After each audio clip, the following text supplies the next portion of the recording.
ਲੁਧਿਆਣੇ ਵਿੱਚ ਗੁਰੂ ਨਾਨਕ ਮੋਦੀ ਦਵਾਖਾਨੇ ਵੱਲੋਂ ਜੋ ਇੱਕ ਖੁਲਾਸੇ ਕੀਤੇ ਗਏ ਕਿ ਦਵਾਈਆਂ ਦੇ ਨਾਂ ਤੇ ਲੋਕਾਂ ਦੀ ਲੁੱਟ ਕੀਤੀ ਜਾ ਰਹੀ ਹੈ। ਇਕੱਲਾ ਰੇਟ ਘੱਟ ਹੋਣਾ ਜਿਹੜਾ ਹੈਗਾ ਉਹ ਕੋਈ ਸੱਚਾਈ ਨਹੀਂ ਹੈ ਵਿੱਚ।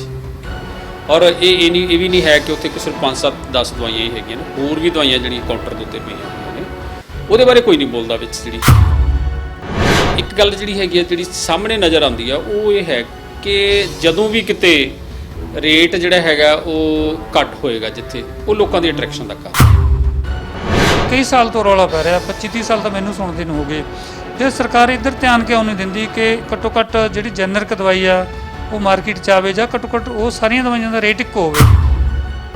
ਜਦੋਂ ਹੁਣ ਰੇਟ ਹੀ ਓਪਨ ਹੈਗਾ ਤਾਂ ਫਿਰ ਉਹਦੇ 'ਚ ਆਪਾਂ ਕਿਹਨੂੰ ਜਿਹੜਾ ਹੈਗਾ ਜ਼ਿੰਮੇਵਾਰ ਠਹਿਰਾਵਾਂਗੇ? ਫਿਰ ਲੁੱਟ ਤਾਂ ਉਹਦੇ 'ਚ ਹੋ ਹੀ ਜਾਣੀ ਹੈ ਵਿੱਚ। ਉਹਦੇ 'ਚ 4 ਪੈਸੇ ਵਾਲੇ ਬੰਦੇ ਨੂੰ ਕੋਈ ਫਰਕ ਨਹੀਂ ਪੈਂਦਾ। ਕਿਤੇ ਨਾ ਕਿਤੇ ਇਹ ਜਿਹੜੇ ਲੋਕਾਂ ਦੇ ਵਿੱਚ ਚਰਚਾ ਤਾਂਹੀਓ ਹੋ ਗਈ ਨਾ, ਲੋਕਾਂ ਨੂੰ ਲੱਗਦਾ ਕਿ ਸਾਡਾ ਸ਼ੋਸ਼ਣ ਹੋ ਰਿਹਾ। ਲੋਕ ਜੈਨਰਿਕ ਵਰਡ ਤਾਂ ਕਰੀ ਜਾਂਦੇ ਆ ਵਿੱਚ। ਹੁਣ ਜੈਨਰਿਕ ਹੁੰਦਾ ਕੀ ਹੈ ਤਾਂ ਪਤਾ ਨਹੀਂ ਕਿਸੇ ਨੂੰ। ਸੋ ਇਹ ਜਿਹੜੇ ਸਟੈਂਡਰਡਾਈਜ਼ ਸਰਕਾਰ ਨਹੀਂ ਕਰ ਪਾਈ, ਇੱਕ ਰੇਟ ਦਾ ਇੱਕ ਸਾੜ ਦਾ ਇੱਕ ਰੇਟ ਨਹੀਂ ਰੱਖ ਪਾਈ, ਉਹ ਸਭ ਤੋਂ ਵੱਡਾ ਲਿਖਣਾ। ਕਈਆਂ ਤੋਂ ਚਾਬੀ ਲੈ ਲਈ ਗੱਡੀ ਦੀ, ਪੁਰਾਣੀ ਹੈ ਜੀ, ਹੋ ਗਈ ਨਵੀਂ ਦੇ ਦਿਓ ਜੀ। ਜੇ ਘੱਟੋ ਘੱਟ ਡਾਕਟਰ ਇਮਾਨ ਤੇ ਆ ਜਾਣ, ਕਿਤੇ ਨਾ ਕਿਤੇ ਥੋੜਾ ਜਿਹਾ ਰੋਕ ਲੱਗ ਸਕਦੀ ਹੈ ਇਸ ਮਾਮਲੇ 'ਤੇ। ਇਹਨਾਂ ਦਿਨਾਂ ਦੌਰਾਨ ਦਵਾਈਆਂ ਮੈਡੀਸਨ ਨੂੰ ਲੈ ਕੇ ਕਾਫੀ ਵਾਦ ਵਿਵਾਦ ਜਾਰੀ ਹੈ। ਸੋਸ਼ਲ ਮੀਡੀਆ ਦੇ ਉੱਤੇ ਸਭ ਤੋਂ ਵੱਡਾ ਮੁੱਦਾ ਅੱਜ ਦੀ ਤਰੀਕ ਵਿੱਚ ਇਹ ਭਖਿਆ ਹੋਇਆ, ਲੁਧਿਆਣੇ ਵਿੱਚ ਗੁਰੂ ਨਾਨਕ ਮੋਦੀ ਦਵਾਖਾਨੇ ਵੱਲੋਂ ਜੋ ਇੱਕ ਖੁਲਾਸੇ ਕੀਤੇ ਗਏ ਕਿ ਦਵਾਈਆਂ ਦੇ ਨਾਂ ਤੇ ਲੋਕਾਂ ਦੀ ਲੁੱਟ ਕੀਤੀ ਜਾ ਰਹੀ ਹੈ। ਉਸ ਤੋਂ ਬਾਅਦ ਕਈ ਪੱਖ ਸਾਹਮਣੇ ਆ ਰਹੇ ਨੇ। ਇਸ ਮਾਮਲਿਆਂ ਦੇ ਮਾਹਰ ਵੀ ਸਾਰੀ ਗੱਲ ਲੋਕਾਂ ਨੂੰ ਦੱਸ ਰਹੇ ਨੇ, ਔਰ ਜਿਨ੍ਹਾਂ ਦੀ ਲੁੱਟ ਹੋ ਰਹੀ ਆ ਉਹ ਵੀ ਆਪਣਾ ਦੁੱਖ ਦਰਦ ਲੈ ਕੇ ਸਾਹਮਣੇ ਆ ਰਹੇ ਨੇ। ਇਹ ਸਾਰੇ ਕਸ ਤੇ ਗੱਲ ਕਰਾਂਗੇ ਕਿ ਸਰਕਾਰਾਂ ਦੀ ਨਲਾਇਕੀ ਕਿੱਥੇ ਆ। ਉਸ ਮਾਮਲੇ ਬਾਰੇ ਅਸੀਂ ਡਾਕਟਰ ਦਲੇਰ ਸਿੰਘ ਮੁਲਤਾਨੀ ਨਾਲ ਗੱਲ ਕਰਾਂਗੇ, ਜੋ ਸਾਬਕਾ ਸਿਵਲ ਸਰਜਨ ਨੇ ਔਰ ਲੰਮਾ ਸਮਾਂ ਹੁਣ ਵੀ ਇਹ ਸਮਾਜ ਸੇਵਾ ਦੇ ਤੌਰ ਤੇ ਲੋਕਾਂ ਨੂੰ ਦਵਾਈਆਂ ਦਿੰਦੇ ਆ ਤੇ ਲੋਕਾਂ ਦਾ ਇਲਾਜ ਕਰਦੇ ਨੇ। ਡਾਕਟਰ ਸਾਹਿਬ, ਕੀ ਕਹਿਣਾ ਚਾਹੋਗੇ? ਹਾਂ, ਜੋ ਦਵਾਈਆਂ ਦਾ ਮਾਮਲਾ ਹੈ, ਇਹ ਲੋਕਾਂ ਦੀ ਵਾਕਈ ਲੁੱਟ ਹੋ ਰਹੀ ਹੈ? ਸਿੱਧਾ ਸੌਖਾ ਦੱਸੋ ਕਿ ਲੁੱਟ ਹੋ ਰਹੀ ਹੈ ਜਾਂ ਨਹੀਂ ਹੋ ਰਹੀ। ਸਭ ਤੋਂ ਪਹਿਲਾਂ ਤਾਂ ਮੈਂ ਸਾਰੇ ਵੀਵਰਸ ਨੂੰ ਸਤਿ ਸ਼੍ਰੀ ਅਕਾਲ ਜੀ। ਜਿਹੜਾ ਹੈਗਾ ਇਹ ਗੱਲ ਠੀਕ ਹੈ, ਲੁੱਟ ਵਰਡ ਸ਼ਾਇਦ ਮੇਰੇ ਖਿਆਲ ਕਹਿਣਾ ਅੱਜ ਤੱਕ ਜਾਇਜ਼ ਨਹੀਂ ਹੈ ਵਿੱਚ। ਜੇ ਸਿਰਫ ਆਪਾਂ ਉੱਥੇ ਗੁਰੂ ਨਾਨਕ ਜਿਹੜਾ ਮੋਦੀਖਾਨਾ ਲੁਧਿਆਣੇ ਦੀ ਗੱਲ ਕਰੀਏ, ਕਿਉਂਕਿ ਉਹਦੇ 'ਚ ਸਭ ਤੋਂ ਵੱਡੀ ਗੱਲ ਇਹ ਹੈਗੀ ਹੈ ਕਿ ਉਹ ਇੱਕ ਨਾਨ ਟੈਕਨੀਕਲ ਬੰਦਾ, ਉਹਦੀ ਕੋਈ ਮੈਡੀਕਲ ਬੈਕਗਰਾਊਂਡ ਨਹੀਂ ਹੈ, ਫਿਰ ਉਹ ਲੋਕਾਂ ਨੂੰ ਅਸਲ ਗੱਲ ਨਹੀਂ ਸਮਝਾ ਪਾ ਰਿਹਾ। ਇੱਕ ਗੱਲ ਜਿਹੜੀ ਹੈਗੀ ਹੈ, ਜਿਹੜੀ ਸਾਹਮਣੇ ਨਜ਼ਰ ਆਉਂਦੀ ਆ, ਉਹ ਇਹ ਹੈ ਕਿ ਜਦੋਂ ਵੀ ਕਿਤੇ ਰੇਟ ਜਿਹੜਾ ਹੈਗਾ ਉਹ ਘੱਟ ਹੋਏਗਾ ਜਿੱਥੇ, ਉਹ ਲੋਕਾਂ ਦੀ ਅਟਰੈਕਸ਼ਨ ਦਾ ਕਾਰਨ ਹੈ। ਤੇ ਇਕੱਲਾ ਰੇਟ ਘੱਟ ਹੋਣਾ ਜਿਹੜਾ ਹੈਗਾ ਉਹ ਕੋਈ ਸੱਚਾਈ ਨਹੀਂ ਹੈ ਵਿੱਚ। ਔਰ ਇਹ ਵੀ ਨਹੀਂ ਹੈ ਕਿ ਉੱਥੇ ਸਿਰਫ 5-7-10 ਦਵਾਈਆਂ ਹੀ ਹੈਗੀਆਂ ਨੇ, ਹੋਰ ਵੀ ਦਵਾਈਆਂ ਜਿਹੜੀਆਂ ਕਾਊਂਟਰ ਦੇ ਉੱਤੇ ਪਈਆਂ ਹੋਈਆਂ ਨੇ, ਉਹਦੇ ਬਾਰੇ ਕੋਈ ਨਹੀਂ ਬੋਲਦਾ ਵਿੱਚ। ਜਿਹੜੀ ਹੈਗੀ ਹੈ, ਮੇਰੇ ਹਿਸਾਬ ਨਾਲ ਉਹ ਜਿਹੜੀ ਇਨਫੋਰਮੇਸ਼ਨ ਹੈਗੀ ਹੈ ਉਹ ਮਿਸਲੀਡਿੰਗ ਹੈ। ਜਿਹੜੀ ਜੈਨਰਿਕ ਦਵਾਈ ਸਸਤੀ ਆ, ਅਕਸਰ ਲੋਕ ਕਹਿੰਦੇ ਆ, ਇਹ ਕਈ ਸਾਲ ਤੋਂ ਰੌਲਾ ਪੈ ਰਿਹਾ, 25-30 ਸਾਲ ਤਾਂ ਮੈਨੂੰ ਸੁਣਦੇ ਨੂੰ ਹੋ ਗਏ, ਫਿਰ ਸਰਕਾਰ ਇੱਧਰ ਧਿਆਨ ਕਿਉਂ ਨਹੀਂ ਦਿੰਦੀ ਕਿ ਘੱਟੋ ਘੱਟ ਜਿਹੜੀ ਜੈਨਰਿਕ ਦਵਾਈ ਆ ਉਹ ਮਾਰਕੀਟ 'ਚ ਆਵੇ, ਜਾਂ ਘੱਟੋ ਘੱਟ ਉਹ ਸਾਰੀਆਂ ਦਵਾਈਆਂ ਦਾ ਰੇਟ ਇੱਕੋ ਹੋਵੇ, ਤਾਂ ਕਿ ਜਿਹੜਾ ਗੈਪ ਹੁੰਦਾ ਰੇਟ ਦਾ, ਘੱਟੋ ਘੱਟ ਕੁਛ ਤਾਂ ਲੋਕਾਂ ਨੂੰ ਫਾਇਦਾ ਹੋਵੇ ਕਿ ਲੋਕਾਂ ਦਾ ਰੇਟ ਲੋਕਾਂ ਨੂੰ ਵੱਧ ਨਾ ਦੇਣਾ ਪਵੇ ਦਵਾਈਆਂ ਦਾ। ਨਹੀਂ, ਦੇਖੋ, ਇਸ ਗੱਲ ਨੂੰ ਆਪਾਂ ਨੂੰ ਮੰਨਣਾ ਪਏਗਾ ਕਿ ਇਹਦੇ 'ਚ ਦਵਾਈਆਂ ਦੇ ਵਿੱਚ ਬਹੁਤ ਵੱਡਾ ਓਲਾ ਹੈਗਾ, ਔਰ ਉਸ ਦਾ ਕਾਰਨ ਇਹ ਹੈਗਾ ਕਿ 400-500 ਦਵਾਈਆਂ ਨੂੰ ਛੱਡ ਕੇ, ਜਿਹਨੂੰ ਆਪਾਂ ਐਸੈਂਸ਼ੀਅਲ ਮੈਡੀਸਿਨਸ ਕਹਿੰਦੇ ਆ, ਉਸ ਤੋਂ ਇਲਾਵਾ ਬਾਕੀ ਜਿਹੜੀਆਂ ਹਜ਼ਾਰਾਂ ਦੇ ਹਿਸਾਬ ਨਾਲ ਮੈਡੀਸਿਨਸ ਹੈਗੀਆਂ ਨੇ, ਉਹ ਮੈਡੀਸਿਨਸ ਦਾ ਓਪਨ ਰੇਟ ਹੈ। ਜਦੋਂ ਹੁਣ ਰੇਟ ਹੀ ਓਪਨ ਹੈਗਾ ਤਾਂ ਫਿਰ ਉਹਦੇ 'ਚ ਆਪਾਂ ਕਿਹਨੂੰ ਜਿਹੜਾ ਹੈਗਾ ਜ਼ਿੰਮੇਵਾਰ ਠਹਿਰਾਵਾਂਗੇ? ਫਿਰ ਲੁੱਟ ਤਾਂ ਉਹਦੇ 'ਚ ਹੋ ਹੀ ਜਾਣੀ ਹੈ ਵਿੱਚ, ਕਿਉਂਕਿ ਸਰਕਾਰ ਤਾਂ ਕੰਟਰੋਲ ਹੀ ਸ਼ੋ ਨਹੀਂ ਕਰ ਰਹੀ। ਜਿਸ ਦਾ ਦਿਲ ਕਰਦਾ ਉਹ ਜੋ ਮੈਡੀਸਿਨ ਬਣਾਵੇ ਉਹਦੇ ਉੱਤੇ ਆਪਣਾ ਠੱਪਾ ਲਾ ਲਵੇ, ਚਾਹੇ 5 ਦਾ ਲਾ ਲਵੇ, ਚਾਹੇ 25 ਦਾ ਲਾ ਲਵੇ। ਮੈਂ ਤਾਂ ਤੁਹਾਨੂੰ ਜਿਹੜਾ ਹੈਗਾ ਡਾਕਟਰਸ ਨਾਲ ਪਹਿਲਾਂ ਗੱਲ ਹੋਈ ਹੈ, ਮੈਂ ਸਰਕਾਰ ਨੂੰ ਵੀ ਬਹੁਤ ਵਾਰੀ ਇਸ ਟੌਪਿਕ ਦੇ ਉੱਤੇ ਗੱਲ ਕਹੀ ਹੈ ਕਿ ਭਾਵੇਂ ਆਪਾਂ ਸਾਰੇ, ਮੈਂ ਵੀ ਵਿੱਚ ਹੀ ਹਾਂ, ਆਪਾਂ ਸਾਰੇ ਜਿਹੜੇ ਹੈਗੇ ਸਾਡੇ ਸਾਰਿਆਂ 'ਤੇ ਇਲਜ਼ਾਮ ਲੱਗਣਗੇ, ਕਿਉਂਕਿ ਦਵਾਈ ਦਾ ਰੇਟ ਵੱਖਰਾ ਵੱਖਰਾ। ਤੁਸੀਂ ਹੁਣ ਮੈਂ ਲਾਲੂ ਨੂੰ ਜਾਣਾ, ਜਿਵੇਂ ਲਾਲੂ 'ਚ ਮੈਂ ਕੋਈ ਦਵਾਈ ਲਿਖੂੰਗਾ ਤਾਂ ਉਹਦਾ ਰੇਟ ਕੁਛ ਘੱਟ ਮਿਲਣਾ, ਜੇ ਕਿ ਨਾਲ ਅੰਬਾਲਾ ਹੈਗਾ ਉੱਧਰਲੇ ਕੁਛ ਘੱਟ, ਜੇ ਚੰਡੀਗੜ੍ਹ ਨੂੰ ਆ ਗਿਆ ਤਾਂ ਫਿਰ ਕੁਛ ਹੋਰ ਵੱਖਰਾ ਰੇਟ, ਅਤੇ ਫਿਰ ਕੌਣ ਜ਼ਿੰਮੇਵਾਰ ਬਣੇਗਾ ਉਹਦੇ 'ਚ? ਹੁਣ ਦੇਖੋ, ਦਵਾਈ ਕੋਈ ਨਾ ਕੋਈ ਤਾਂ ਮੈਨੂੰ ਲਿਖਣੀ ਪੈਣੀ ਹੈ ਨਾ ਵਿੱਚ। ਜਿਹੜਾ ਇਸ ਕਰਕੇ ਇਹ ਸੀ ਕਿ ਜੇ ਰੇਟ ਇੱਕ ਸਾੜ ਦਾ ਇੱਕ ਰੇਟ ਸਾਰੇ ਇੰਡੀਆ ਦੇ ਵਿੱਚ ਹੋ ਜਾਵੇ ਤਾਂ ਕੁਛ ਲੁੱਟ ਕਹਿ ਲਓ, ਚਾਹੇ ਉਸ ਨੂੰ ਕਹੋ ਵੀ ਇਹ ਵਿਵਾਦ ਜਿਹੜਾ ਘੱਟ ਸਕਦਾ, ਲੁੱਟ ਨਹੀਂ ਕਹੂੰਗਾ ਮੈਨੇ, ਵਿਵਾਦ ਘੱਟ ਸਕਦਾ। ਬੇਸਿਕਲੀ ਤਾਂ ਇਹ ਵਿਵਾਦ ਹੀ ਹੈ ਵਿੱਚ ਜਿਹੜੀ ਹੈਗੀ ਹੈ। ਲੁੱਟ-ਵਟ ਤਾਂ ਇੱਕ ਵੱਖਰਾ ਵਰਡ ਹੈਗਾ, ਕਿਉਂਕਿ ਉਸ ਨੂੰ ਜਸਟੀਫਾਈ ਕਰਨਾ ਬਹੁਤ ਔਖਾ। ਆਮ ਬੰਦਾ, ਇੱਕ ਗਰੀਬ ਲੋਕ, ਜੇ ਕੋਈ ਦਵਾਈ ਮੰਨ ਲਓ 700 ਦੀ ਹੈ, ਉਹ 1200 ਰੁਪਏ ਤਾਰਦਾ ਹੈ, ਉਹ ਇੱਕ ਲੁੱਟ ਹੋ ਗਈ ਗਰੀਬ ਬੰਦੇ ਦੀ। ਆਮ ਥੋੜੇ ਜਿਹੇ 4 ਪੈਸੇ ਵਾਲੇ ਬੰਦੇ ਨੂੰ ਕੋਈ ਫਰਕ ਨਹੀਂ ਪੈਂਦਾ।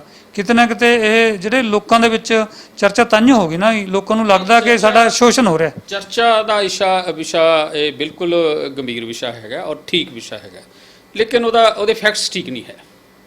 ਠੀਕ ਹੈ, ਹੁਣ ਤੁਸੀਂ ਦੇਖੋ ਨਾ, ਜੇ ਤਾਂ ਇੱਕ ਦਵਾਈ ਜਿਹੜੀ ਅੱਜ ਆਪਾਂ ਮੰਨ ਵੀ ਲਓ ਲਾਲੂ ਤੋਂ ਖਰੀਦੀ, ਇੱਕ ਕੰਪਨੀ ਦੀ ਦਵਾਈ ਖਰੀਦੀ, ਤੇ ਅੰਬਾਲੇ ਜਾ ਕੇ ਉਹਦਾ ਰੇਟ ਡਬਲ ਹੋ ਜਾਂਦਾ ਹੈ ਜਾਂ ਘਟ ਜਾਂਦਾ ਹੈ। ਉਸੇ ਕੰਪਨੀ ਦੀ ਦਵਾਈ ਦਾ, ਉਸੇ ਦਵਾਈ ਦਾ, ਇਹ ਵੀ ਹੈ। ਹਾਂ, ਉਸੇ ਦਵਾਈ ਦਾ ਘਟ ਜਾਂਦਾ ਹੈ ਜਾਂ ਚੰਡੀਗੜ੍ਹ ਆਣ ਕੇ ਘਟ ਜਾਂਦਾ, ਫਿਰ ਤਾਂ ਬਿਲਕੁਲ ਲੁੱਟ ਹੈਗੀ ਹੈ। ਫਿਰ ਤਾਂ ਆਪਾਂ ਨੂੰ ਮੰਨਣਾ ਪਏਗਾ।